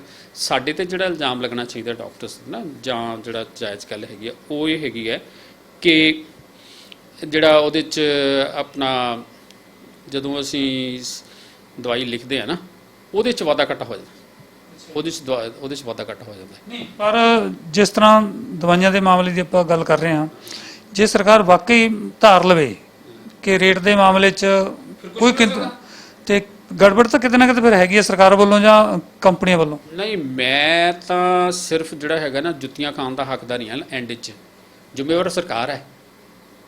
ਠੀਕ ਹੈ, ਤੁਸੀਂ ਦੇਖੋ ਨਾ ਜਦੋਂ ਵੀ ਕਿਤੇ ਸਰਕਾਰ ਬਦਲੀ ਹੁੰਦੀ ਹੈ, ਸਾਰੀਆਂ ਜਿਹੜੀਆਂ ਹਸਪਤਾਲਾਂ 'ਚ ਦਵਾਈ, ਮੈਂ ਵੀ 33 ਸਾਲ ਨੌਕਰੀ ਕੀਤੀ ਹੈ, ਉਹਦੇ ਕੰਪਨੀਆਂ ਬਦਲੀ ਹੋ ਜਾਂਦੀਆਂ ਨੇ ਵਿੱਚ ਹੀ। ਜਿਹਦੀ ਸਰਕਾਰ ਉਹਦੀਆਂ ਕੰਪਨੀਆਂ, ਉਹਦਾ ਹੀ ਮਾਲ ਮਲਾਈ ਤੋਂ ਸਕਦੇ ਮੈਂ ਵਿੱਚ ਜਿਹੜੀ ਹੈਗੀ ਆ। ਮਾਫੀਆ ਖਰਾਬ ਕਰ ਰਿਹਾ ਤੁਹਾਡੇ ਮਤਲਬ ਕਹਿਣ ਦਾ ਮਤਲਬ ਵੀ ਮਾਫੀਏ ਨੇ ਗੜਬੜ ਕੀਤੀ ਹੋਈ ਹੈ। ਹਾਂ, ਮਾਫੀਏ ਨੇ ਕੀਤੀ ਹੋਈ ਹੈ ਤੇ ਮੈਂ ਵੀ ਉਹਦਾ ਹਿੱਸੇਦਾਰ ਹਾਂ, ਪਰ ਮੈਂ ਮੇਰੀ ਵਾਰੀ ਬਹੁਤ ਬਾਅਦ ਚ ਆਉਂਦੀ ਹੈ ਵਿੱਚ ਆ ਕੇ, ਕਿਉਂਕਿ ਉੱਪਰੋਂ ਜਦੋਂ ਸਿਸਟਮ ਹੀ ਇਦਾਂ ਦੇ ਚੱਲੀ ਜਾਂਦਾ ਫਿਰ ਥੱਲੇ ਲਾ ਕੇ ਕਰੇਗਾ ਕੀ। ਮੈਂ ਤਾਂ ਤੁਹਾਨੂੰ ਦੱਸਿਆ ਕਿ ਮੈਂ ਮੈਡੀਸਿਨ, ਅੱਜ ਮੈਂ ਜੇ ਡਾਕਟਰ ਹਾਂ, ਠੀਕ ਹੈ, ਮੈਂ ਮੈਡੀਸਿਨ ਲਿਖਾਂਗਾ ਤਾਂ ਉਸ ਦਾ ਰੇਟ ਜ਼ਰੂਰ ਵੇਰੀ ਕਰ ਜਾਣਾ। ਹੁਣ ਕਿੰਨਾ ਵੇਰੀ ਕਰ ਜਾਵੇ ਮੈਨੂੰ ਨਹੀਂ ਪਤਾ ਲੱਗਣਾ। ਕਿ ਜਿਹੜੇ ਜਿੰਦੂ ਹੋਰਾਂ ਨੇ ਮਾਮਲਾ ਚੁੱਕਿਆ ਹੋਇਆ, ਇਹਦਾ ਕੋਈ ਰਿਜ਼ਲਟ ਆਏਗਾ ਸਾਹਮਣੇ ਕਿ ਕੁਝ ਦਿਨ ਬਾਅਦ ਠੱਪ ਹੋ ਜਾਏਗਾ? ਨਹੀਂ, ਇਹਦਾ ਰਿਜ਼ਲਟ ਕੋਈ ਨਹੀਂ ਆਣਾ, ਕਿਉਂਕਿ ਉਹ ਗੱਲ ਕੰਪਲੀਟ ਨਹੀਂ ਹੈ। ਜਦੋਂ ਗੱਲ ਹੀ ਕੰਪਲੀਟ ਨਹੀਂ ਹੈਗੀ ਤਾਂ ਰਿਜ਼ਲਟ ਕੀ ਨਿਕਲੇਗਾ? ਗੱਲ ਕੰਪਲੀਟ ਫਿਰ ਕਿਵੇਂ ਹੋਏਗੀ ਤੁਹਾਡੇ ਮੁਤਾਬਕ? ਸਰਕਾਰ ਕਰੇਗੀ, ਸਰਕਾਰ ਰੇਟ ਫਿਕਸ ਕਰੇਗੀ ਦਵਾਈਆਂ ਦਾ, ਸਾਲਟਾਂ ਦਾ ਰੇਟ ਫਿਕਸ ਕਰੇਗੀ। ਉਸ ਤੋਂ ਬਾਅਦ ਅਗਲਾ ਆਪਣੀ ਦੁਕਾਨ ਤੇ ਜੋ ਮਰਜ਼ੀ ਵੇਚੀ ਜਾਵੇ। ਹੁਣ ਜਿੰਦੂ ਤਾਂ ਇਹ ਗੱਲ ਕਰਿਆ ਕਿ ਮੈਂ ਜਿਸ ਰੇਟ ਤੇ ਲਿਆਇਆ ਤਾਂ ਮੈਂ ਉਸ ਰੇਟ ਤੇ ਵੇਚ ਦਿੱਤਾ। ਇਹਦਾ ਕੋਈ ਬਿਜ਼ਨਸ ਚੱਲਦਾ ਕਿਸੇ ਦਾ? ਚੱਲਦਾ ਬਿਜ਼ਨਸ? ਤੁਸੀਂ ਦੱਸ ਦਿਓ। ਨਹੀਂ ਚੱਲਦਾ ਨਾ ਉਹਦੇ 'ਚ। ਫਿਰ ਇਹ ਗੱਲ ਸੀਗੀ ਕਿ ਮੇਰੀ ਆਪਣੀ ਆਰਟੀਏ ਦੀ ਇਨਫੋਰਮੇਸ਼ਨ ਕਹਿੰਦੀ ਹੈ ਕਿ ਪੰਜਾਬ ਦੇ ਵਿੱਚ ਜਿਹੜੇ ਕੈਮਿਸਟ ਸ਼ਾਪਸ ਵਾਲੇ ਹੈਗੇ ਆ ਉਹਦੇ 'ਚੋਂ ਬਹੁਤ ਸਾਰਾ ਹਿੱਸਾ, ਜਿੰਨੀ ਡਿਸਟ੍ਰਿਕਟ ਦੀ ਮੈਂ ਲਈ ਸੀ ਉੱਥੇ ਤਾਂ ਐਵਰੇਜ 50% ਆ ਰਿਹਾ ਸੀਗਾ ਕਿ 50% ਨੌਨ ਟੈਕਨੀਕਲ ਬੰਦੇ ਚਲਾਉਂਦੇ ਆ, ਹੋਲਸੇਲ ਦਾ ਲੈ ਕੇ ਤੇ ਰਿਟੇਲਿੰਗ ਕਰੀ ਜਾਂਦੇ ਆ ਵਿੱਚ। ਤੇ ਫਿਰ ਤੁਸੀਂ ਕਿਹੜੇ ਸਿਸਟਮ ਦੀ ਆਪਾਂ ਗੱਲ ਕਰਦੇ ਹਾਂ? ਠੀਕ ਹੈ, ਪਰ ਇੱਕ ਇਹ ਵੀ ਤੱਥ ਹੈ ਜੋ ਮੈਂ ਅੱਖੀਂ ਦੇਖਿਆ, ਮੈਡੀਕਲ ਡਾਕਟਰ ਜਿਹੜੇ ਟੈਸਟ ਲਿਖਦੇ ਆ, ਇੱਕ ਥਾਂ ਤੇ ਟੈਸਟ ਕਰਦੇ ਆ ਸੈਕਟਰ 22 ਦੇ ਵਿੱਚ ਗੁਰਦੁਆਰਾ ਸਾਹਿਬ 'ਚ ਬਣੀ ਹੋਈ ਹੈ ਉਹ ਪ੍ਰਯੋਗਸ਼ਾਲਾ, ਉਹ ਸਰਕਾਰੀ ਜਿਹੜੇ ਹਸਪਤਾਲ ਨੇ ਉਦੋਂ ਵੀ ਘੱਟ ਰੇਟ ਤੇ ਕਰਦੇ ਆ। ਪ੍ਰਾਈਵੇਟ ਜਿੱਥੇ ਆਪਾਂ ਹੋਰ ਵੱਡੀਆਂ ਲੈਬੋਰਟਰੀਆਂ 'ਚ ਕਰਾਉਣੇ ਉਹਦੇ ਨੂੰ ਅੱਧੇ ਰੇਟ ਤੇ ਕਰਦੇ ਆ। ਫਿਰ ਮੈਂ ਉਹਨਾਂ ਨੂੰ ਪੁੱਛਿਆ, ਉਹ ਕਹਿੰਦੇ ਇਹ ਰੇਟ ਤੇ ਵੀ ਸਾਡਾ ਪਰਿਵਾਰ ਵਧੀਆ ਚੱਲਦਾ ਹੈ, ਕਿਤੇ ਨਾ ਕਿਤੇ ਗੜਬੜ ਤਾਂ ਹੈਗੀ ਆ, ਕਿਉਂਕਿ ਟੈਸਟਾਂ ਦੇ ਰੇਟ ਵੀ ਤੈਅ ਨਹੀਂ ਹੋਏ ਤੇ ਜਾਂ ਕਹਿ ਲਓ ਕਿ ਲੋਕਾਂ ਨੂੰ ਇਹ ਹੋ ਗਿਆ ਕਿ ਕਮਾਈ ਜਲਦੀ ਕਰ ਲਓ, ਜਲਦੀ ਅਮੀਰ ਬਣ ਜਾਓ। ਆਪਣੇ ਪੰਜਾਬ ਦੇ ਲੋਕਾਂ ਦੀ ਕਹਿ ਲਓ ਜਾਂ ਇੰਡੀਆ ਦੇ ਲੋਕਾਂ ਦੀ ਸੈਕੀ ਹੋ ਗਈ ਕਿ ਲੋਕਾਂ ਨੂੰ ਲੁੱਟ ਲਓ, ਕਿਤੇ ਨਾ ਕਿਤੇ ਗੜਬੜ ਹੈਗੀ। ਇਹ ਵਰਡ ਓਵਰ ਹੀ ਹੈ। ਇਹ ਜਿਹੜਾ ਜੇ ਆਪਾਂ ਹੁਣ ਦੀ ਘੜੀ ਮੈਂ ਤੁਹਾਨੂੰ ਸਾਰਿਆਂ ਨੂੰ ਕਲੀਅਰ ਕਰ ਦਵਾਂ, ਤੁਹਾਡੇ ਵਿਊਅਰਸ ਨੂੰ ਵੀ, ਇਹ ਵਰਡ ਓਵਰ ਫੈਨੋਮਨਾ ਹੈਗਾ, ਕਿਉਂਕਿ ਬਿਜ਼ਨਸ ਦਾ ਮੋਡਲ ਬਣ ਚੁੱਕਿਆ ਵਿੱਚ ਜਿਹੜੀ ਹੈਗੀ ਹੈ। ਇਹ ਇਕੱਲੇ ਇੰਡੀਆ 'ਚ ਨਹੀਂ ਜਾਂ ਇਕੱਲੇ ਪੰਜਾਬ ਵਿੱਚ ਨਹੀਂ ਹੈ ਜਾਂ ਇਕੱਲਾ ਮੋਹਾਲੀ ਜਾਂ ਚੰਡੀਗੜ੍ਹ ਲਾਲੜੂ 'ਚ ਨਹੀਂ ਹੈ, ਇਹ ਸਾਰੇ ਥਾਂ ਹੀ ਹੈ। ਰੌਲਾ ਸਿਰਫ ਇਸ ਗੱਲ ਦਾ ਪੈਣਾ ਚਾਹੀਦਾ ਵਿੱਚ ਕਿ ਜਿਹੜੇ ਆਪਾਂ ਟੈਸਟ ਕਰਾਉਂਦੇ ਆ, ਇੱਕ ਤਾਂ ਕੀ ਉਹਨੂੰ ਜ਼ਰੂਰਤ ਸੀਗੀ ਤਾਂ ਕਰਾਇਆ ਕਿ ਸਿਰਫ ਕਮਿਸ਼ਨ ਵਾਸਤੇ? ਕੋਈ ਕਮਿਸ਼ਨ ਤਾਂ ਆ ਰਿਹਾ ਨਾ, ਇਸ ਤੋਂ ਤਾਂ ਆਪਾਂ ਮੁੱਕਰਦੇ ਨਹੀਂ। ਗੱਲ ਤਾਂ ਸਟੋਰੀ ਤਾਂ ਹੁਣ ਇੱਥੇ ਹੈ ਵੀ ਜੇ ਤਾਂ ਇਸ ਤੋਂ ਮੁੱਕਰੀਏ ਤਾਂ ਫਿਰ ਹੀ ਅਗਲੀ ਗੱਲ ਸਟਾਰਟ ਕਰੋਗੇ ਨਾ ਵਿੱਚ ਆਪਾਂ। ਕਮਿਸ਼ਨ ਤਾਂ ਇੱਕ ਸਿਸਟਮ ਬਣ ਚੁੱਕਿਆ ਹੋਇਆ ਹੈ, ਲੇਕਿਨ ਜਿਹੜਾ ਹੈਗਾ ਉਹ ਜਸਟੀਫਾਈਡ ਨਹੀਂ ਹੈ, ਐਕਸੈਪਟੇਬਲ ਸਿਸਟਮ ਬਣ ਚੁੱਕਿਆ ਹੋਇਆ। ਪਰ ਸਵਾਲ ਉੱਥੇ ਜਿਹੜਾ ਪੈਦਾ ਹੁੰਦਾ ਕਿ ਉਹ ਜਿਹੜੇ ਟੈਸਟ ਹੈਗੇ ਆ ਉਹਨਾਂ ਨੂੰ ਕਮਿਸ਼ਨ ਲੈਣ ਵਾਸਤੇ ਨਾ ਕਰਾਇਆ ਜਾਵੇ, ਉਹਨਾਂ ਨੂੰ ਬਿਮਾਰੀ ਲੱਭਣ ਵਾਸਤੇ ਕਰਾਇਆ ਜਾਵੇ, ਫਿਰ ਤਾਂ ਠੀਕ ਹੈ। ਤੇ ਇੱਕ ਗੱਲ ਤਾਂ ਤੁਹਾਡੀ ਮੈਂ ਹੋਰ ਵੀ ਐਡ ਕਰ, ਜਿਹੜੀ ਚੈਰੀਟੇਬਲ ਲੈਬੋਰਟਰੀ ਦੀ ਖਾਸ ਕਰਕੇ ਗੱਲ ਹੁੰਦੀ ਹੈ। ਦੇਖੋ, ਜਦੋਂ ਦਾ ਵਰਡ ਉਹਦੇ ਨਾਲ ਚੈਰੀਟੇਬਲ ਲੱਗ ਗਿਆ, ਇਹਦਾ ਮਤਲਬ ਹੈਗਾ ਵੀ ਉਹ ਬਿਜ਼ਨਸ ਨਹੀਂ ਹੈ, ਉਹ ਇੱਕ ਚੈਰਿਟੀ ਹੋ ਰਹੀ ਹੈ। ਦੂਸਰਾ ਕਿ ਜਿਹੜੇ ਟੈਸਟ ਜਿੰਨੇ ਵੀ ਹੈਗੇ ਨੇ ਨਾ, ਇਹਨਾਂ ਦੀਆਂ ਵੱਖਰੀਆਂ ਵੱਖਰੀਆਂ ਕਿਸਮ ਦੀਆਂ ਮਸ਼ੀਨਾਂ ਨੇ। ਇੱਦਾਂ ਨਹੀਂ ਹੈਗਾ ਕਿ ਹੁਣ ਆਪਾਂ ਸ਼ੂਗਰ ਟੈਸਟ ਹੀ ਕਰਾਉਣ ਜਾਂਦੇ ਹਾਂ ਨਾ ਆਪਾਂ, ਤੇ ਉਹ ਉਸ ਦਾ ਵੀ ਟੈਸਟ ਕਰਨ ਦਾ ਵੱਖਰਾ ਤਰੀਕਾ ਹੈਗਾ। ਇਸ ਕਰਕੇ ਰੇਟ ਤਾਂ ਉਹਦਾ ਵੱਖਰਾ ਹੀ ਆਏਗਾ। ਜੇ ਆਪਾਂ ਅਲਟਰਾਸਾਊਂਡ ਕਰਾਉਣ ਜਾਂਦੇ ਹਾਂ ਉੱਥੇ ਤਾਂ ਮਸ਼ੀਨਸ ਜਿਹੜੀਆਂ ਹੈਗੀਆਂ ਨੇ ਛੋਟੀਆਂ ਵੱਡੀਆਂ ਹੈਗੀਆਂ ਨੇ, ਉਹਨਾਂ ਕੋਲ ਵੀ ਬਿਲਕੁਲ ਅਲਟਰਾ ਮਾਡਰਨ ਮਸ਼ੀਨਾਂ ਨੇ। ਮੈਂ ਖੁਦ ਦੇਖੀਆਂ ਨੇ, ਮੈਂ ਉੱਥੇ ਸਟੋਰੀ ਕੀਤੀ ਸੀ ਮੇਰੇ ਯਾਦ। ਮੈਂ ਇੱਕ ਇਕੱਲੀ ਕਿਸੇ ਲੈਬੋਰਟਰੀ ਦੀ ਗੱਲ, ਮੈਂ ਜਨਰਲਾਈਜ਼ਡ ਗੱਲ ਕਰ ਰਿਹਾ। ਲੋਕ ਬਹੁਤ ਸਾਰੇ ਹੈਗੇ ਨੇ ਜਿਹੜੇ ਫ੍ਰੀ ਸਰਵਿਸ ਵੀ ਕਰਦੇ ਆ ਵਿੱਚੋਂ, ਠੀਕ ਹੈ। ਲੇਕਿਨ ਉਸ ਨੂੰ ਆਪਾਂ ਜਿਹੜੀ ਹੈ ਉਹ ਥੋੜ੍ਹਾ ਉਸ ਹਿਸਾਬ ਨਾਲ ਸੋਚਣਾ, ਟੈਕਨੀਕਲੀ ਪੁਆਇੰਟ ਆਫ ਨਾਲ, ਜਿਹੜੀ ਜਿਸ ਤਰ੍ਹਾਂ ਮੈंने ਗੱਲ ਕੀਤੀ ਹੈ। ਸੋ ਉਹਨੂੰ ਆਪਾਂ ਨੂੰ ਨਾ ਇਹ ਗੱਲ ਨੂੰ ਸੋਚਣਾ ਪਏਗਾ ਵੀ ਇਹ ਕੰਪਲੀਕੇਟਡ ਇਸ਼ੂ ਹੈ, ਇੰਨਾ ਸੌਖਾ ਸਿੱਧਾ ਇਸ਼ੂ ਨਹੀਂ ਹੈ ਕਿ ਉਹਨੂੰ ਸਿਰਫ ਰੇਟ ਘੱਟ ਕਰਕੇ ਤੇ ਆਪਾਂ ਕਹਿ ਦਈਏ ਜੀ ਜਿਹਨੇ ਰੇਟ ਘੱਟ ਲਿਆ ਉਹ ਇਮਾਨਦਾਰ ਤੇ ਜਿਹਨੇ ਵੱਧ ਲਿਆ ਉਹ ਬੇਈਮਾਨ। ਇਸ ਤਰ੍ਹਾਂ ਇਹਦੀ ਚਾਬੀ ਤਾਂ ਫਿਰ ਸਰਕਾਰਾਂ ਦੇ ਹੱਥ 'ਚ ਹੈ, ਸਰਕਾਰਾਂ ਆਪਣੀ ਜ਼ਿੰਮੇਵਾਰੀ ਤੋਂ ਭੱਜ ਰਹੀਆਂ, ਕੁੱਲ ਮਿਲਾ ਕੇ ਆਪਾਂ ਕਹਿ ਸਕਦੇ। ਚਾਬੀ ਸਰਕਾਰਾਂ ਕੋਲ। ਹੱਲ ਕੀ ਹੈ ਤੁਹਾਡੇ ਮੁਤਾਬਕ? ਸਰਕਾਰ ਜ਼ਿੰਮੇਵਾਰ ਹੈ। ਮੈਂ ਤਾਂ ਇੱਕ ਵਰਡ ਯੂਜ਼ ਕਰਦਾ ਨਾ ਵੀ ਲੋਕ ਜਦੋਂ ਜਾਗ ਜਾਂਦੇ ਆ ਫਿਰ ਉਹ ਸ਼ੋਰ ਮਚਾਉਂਦੇ ਆ, ਹੈ ਨਾ, ਤੇ ਉਸ ਸ਼ੋਰ ਦਾ ਅਸਰ ਜੇ ਸਰਕਾਰ ਜਾਗ ਜਾਵੇ ਤਾਂ ਫਿਰ ਸੁਧਾਰ ਹੋ ਸਕਦਾ।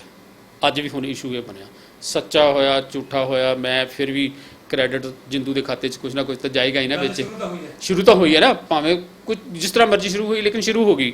ਇਸ ਕਰਕੇ ਕੁਛ ਕ੍ਰੈਡਿਟ ਤਾਂ ਉਹਨੂੰ ਦੇਣਾ ਹੀ ਪਏਗਾ ਤੁਹਾਨੂੰ ਵਿੱਚ। ਪਰ ਉਸ ਸ਼ੋਰ ਦਾ ਅਸਰ ਇਹ ਹੋਇਆ ਹੈ ਕਿ ਜਿਹੜੇ ਮੇਰੇ ਵਰਗੇ ਬੰਦੇ ਬਹੁਤ ਜ਼ਿਆਦਾ ਬੋਲਦੇ ਨੇ, ਉਹਨਾਂ ਨੂੰ ਵੀ ਥੋੜ੍ਹਾ ਸੋਚਣਾ ਪਊ ਸਿਸਟਮ ਦੇ ਵਿੱਚ, ਠੀਕ ਹੈ। ਅਰੇ ਮੈਂ ਸ਼ਾਇਦ ਤੁਹਾਨੂੰ ਪਹਿਲਾਂ ਵੀ ਕਿਹਾ ਕਿ ਮੈਂ ਬਹੁਤ ਲੰਬੇ ਸਮੇਂ ਦੇ ਉੱਤੇ ਸਰਕਾਰ ਨੂੰ ਇਸ ਇਸ਼ੂ ਦੇ ਉੱਤੇ ਬੜੀ ਸਾਡੀ ਜਿਹੜੀ ਹੈਗੀ ਆ ਉਹ ਬਹਿਸ ਹੋਈ ਹੈ ਵਿੱਚ, ਜਿਹੜੀ ਹੈਗੀ ਆ ਕਿ ਜਿੰਨੀ ਦੇਰ ਤੱਕ ਆਪਾਂ ਇੱਕ ਸਾਲਟ ਇੱਕ ਰੇਟ ਨਹੀਂ ਰੱਖਦੇ ਇਹ ਵਿਵਾਦ ਖਤਮ ਨਹੀਂ ਹੋਣਾ, ਠੀਕ ਹੈ। ਸੋ ਇਹ ਸਰਕਾਰ ਜੇ ਇਸ ਰੌਲੇ ਤੋਂ ਬਾਅਦ ਸਰਕਾਰ ਜਾਗ ਜਾਵੇ, ਕਿਉਂਕਿ ਤੁਸੀਂ ਦੇਖੋ ਨਾ ਹੁਣ ਇੱਕੜ ਦੁੱਕੜ ਕਰਕੇ ਕਈਆਂ ਤੇ ਇਲਜ਼ਾਮ ਤਾਂ ਲੱਗਣਗੇ ਵਿੱਚ, ਜਿਹੜੇ ਹੈਗੇ ਮੇਰੇ ਤੇ ਲੱਗੇ, ਤੁਹਾਡੇ ਤੇ ਲੱਗੇ, ਕਿਸੇ ਹੋਰ ਤੇ ਲੱਗੇ, ਇਹ ਤਾਂ ਲੱਗਣੇ ਹੀ ਲੱਗਣੇ ਵਿੱਚ ਜਿਹੜਾ ਹੈਗਾ, ਕਿਉਂਕਿ ਉਹ ਕੰਟਰੋਲ ਨਹੀਂ ਹੈ। ਜਦੋਂ ਕੰਟਰੋਲ ਹੀ ਨਹੀਂ ਫਿਰ ਇਲਜ਼ਾਮ ਤਾਂ ਲੱਗਣੇ ਹੀ ਲੱਗਣੇ, ਕਿਉਂਕਿ ਇਲਜ਼ਾਮ ਉਸ ਬੰਦੇ ਤੇ ਜ਼ਰੂਰ ਲੱਗਣੇ, ਕਿਉਂਕਿ ਉਹਨੇ ਕਹਿਣਾ ਜੀ ਮੈਨੂੰ ਦਵਾਈ ਉੱਥੋਂ ਸਸਤੀ ਮਿਲੀ ਹੈ, ਕਿਸੇ ਨੇ ਕਹਿਣਾ ਮੈਨੂੰ ਲਾੜੋ ਤੋਂ ਸਸਤੀ ਮਿਲਦੀ ਹੈ, ਕਿਸੇ ਨੇ ਕਹਿਣਾ ਮੈਨੂੰ ਚੰਡੀਗੜ੍ਹ ਤੋਂ ਸਸਤੀ ਮਿਲਦੀ ਹੈ, ਕਿਸੇ ਨੇ ਕਹਿਣਾ ਅੰਬਾਲੇ ਤੋਂ ਸਸਤੀ ਮਿਲਦੀ ਹੈ। ਦਵਾਈਆਂ ਦੇ ਮਾਮਲੇ 'ਚ ਵੱਡਾ ਪਾੜਾ ਹੈ, ਇਹਨੂੰ ਦੂਰ ਕਰਨ ਦੀ ਲੋੜ ਹੈ। ਬਿਲਕੁਲ, ਇਹ ਬਹੁਤ ਵੱਡਾ ਵਿਵਾਦ ਹੈ, ਇਹਦੇ ਤੇ ਸਰਕਾਰ ਨੂੰ ਸੋਚਣ ਦੀ ਜ਼ਰੂਰਤ ਹੈ। ਬਹੁਤ ਬਹੁਤ ਧੰਨਵਾਦ। ਸੋ ਇਹ ਸਨ ਡਾਕਟਰ ਦਲੇਰ ਸਿੰਘ ਮਲਤਾਨੀ, ਸਾਬਕਾ ਸਿਵਲ ਸਰਜਨ, ਲੰਮਾ ਸਮਾਂ ਡਾਕਟਰ ਰਹੇ ਨੇ ਵੱਖ-ਵੱਖ ਏਰੀਏ ਦੇ ਵਿੱਚ, ਹੁਣ ਵੀ ਲੋਕਾਂ ਦੀ ਫ੍ਰੀ ਸੇਵਾ ਕਰਦੇ ਨੇ। ਇਹਨਾਂ ਦਾ ਕਹਿਣਾ ਕਿ ਜਿੰਦੂ ਦੀ ਜਿੰਦਾ ਦਿਲੀ ਨੂੰ ਜ਼ਰੂਰ ਅਸੀਂ ਸਜਦਾ ਕਰਦੇ ਹਾਂ, ਸਲੂਟ ਕਰਦੇ ਹਾਂ, ਕਿਉਂਕਿ ਉਹ ਤੋਂ ਗੱਲ ਸ਼ੁਰੂ ਹੋ ਗਈ ਆ। ਗੁਰੂ ਨਾਨਕ ਦੇਵ ਜੀ ਦੇ ਨਾਂ 'ਤੇ ਜੋ ਮੋਦੀ ਖਾਨੇ ਦੀ ਗੱਲ ਕਹੀ ਜਾ ਰਹੀ ਹੈ, ਉਹ 'ਚ ਭਾਵੇਂ ਇਹਨਾਂ ਨੇ ਜ਼ਰੂਰ ਕਿਹਾ, ਕਿਤੇ ਨਾ ਕਿਤੇ ਸਵਾਲ ਖੜੇ ਕੀਤੇ ਨੇ ਕਿ ਬੰਦਾ ਫ੍ਰੀ 'ਚ ਕੋਈ ਵੀ ਆਪਣਾ ਕਾਰੋਬਾਰ ਨਹੀਂ ਚਲਾ ਸਕਦਾ, ਉਹਨੂੰ 4 ਪੈਸੇ ਪਰਿਵਾਰ ਲਈ ਚਾਹੀਦੇ ਨੇ। ਪਰ ਕਿਤੇ ਨਾ ਕਿਤੇ ਸਰਕਾਰਾਂ ਦੀ ਵੱਡੀ ਜ਼ਿੰਮੇਵਾਰੀ ਬਣਦੀ ਹੈ ਕਿ ਉਹ ਦਵਾਈਆਂ ਦੇ ਇੱਕ ਰੇਟ ਤੈਅ ਕਰੇ, ਜਿਹਦੇ ਨਾਲ ਆਮ ਤੇ ਗਰੀਬ ਲੋਕਾਂ ਦਾ ਜਿਹੜਾ ਸ਼ੋਸ਼ਣ ਹੋ ਰਿਹਾ ਉਹ ਬਿਲਕੁਲ ਰੁਕ ਜਾਏਗਾ। ਕਿਉਂਕਿ ਚੰਡੀਗੜ੍ਹੋਂ ਜੇ ਕੋਈ ਦਵਾਈ ਖਰੀਦਦਾ ਤਾਂ ਉਹ 4000 ਦੀ ਹੋਏਗੀ ਇੱਕ ਦਵਾਈ, ਮੰਨ ਲਓ। ਜੇ ਕੋਈ ਉਹੀ ਪਟਿਆਲੇ ਤੋਂ ਖਰੀਦੇਗਾ, ਹੋ ਸਕਦਾ ਉਹ 3000 ਦੀ ਦਵਾਈ ਹੋਵੇ। ਕਿਤੇ ਨਾ ਕਿਤੇ ਵੱਡਾ ਗੈਪ ਹੈ, ਜਿਹੜੀ ਮਾਰ ਆਮ ਤੇ ਗਰੀਬ ਲੋਕਾਂ ਤੇ ਪੈ ਰਹੀ ਹੈ। ਇਹ ਜਿਹੜਾ ਪੁਆੜਾ ਦਵਾਈਆਂ ਦੇ ਰੇਟ ਦਾ, ਇਹ ਜ਼ਰੂਰ ਸਰਕਾਰ ਘੱਟ ਕਰੇ। ਪਰ ਡਾਕਟਰ ਸਾਹਿਬ ਨੇ ਇੱਕ ਇਹ ਵੀ ਕਿਹਾ ਕਿ ਇੱਕ ਮਾਫੀਆ ਨੂੰ ਕੰਟਰੋਲ ਕਰਨ ਲਈ ਸਰਕਾਰ ਨੂੰ ਜ਼ਰੂਰ ਕੋਈ ਨਾ ਕੋਈ ਕਦਮ ਉਠਾਉਣਾ ਚਾਹੀਦਾ। ਕੈਮਰਾਮੈਨ ਕੁਲਜਿੰਦਰ ਸੂਦ ਦੇ ਨਾਲ ਦਰਸ਼ਨ ਸਿੰਘ ਕੋਕਰ, ਚੰਡੀਗੜ੍ਹ। ਹੁਣ ਤੁਸੀਂ ਦੇਖ ਸਕਦੇ ਹੋ ਗਲੋਬਲ ਪੰਜਾਬ ਟੀਵੀ ਨੂੰ ਡਾਊਨਲੋਡ ਕਰੋ ਸਾਡੀ ਐਪ ਐਂਡਰੋਇਡ ਜਾਂ iOS ਤੇ ਫ੍ਰੀ ਵਿੱਚ, roku ਅਤੇ Amazon Fire TV ਤੇ ਜਾਂ Apple TV ਤੇ। ਨਾਲ ਹੀ ਦੇਖ ਸਕਦੇ ਹੋ ਲਾਈਵ ਸਟ੍ਰੀਮਿੰਗ www.globalpunjabtv.com ਤੇ।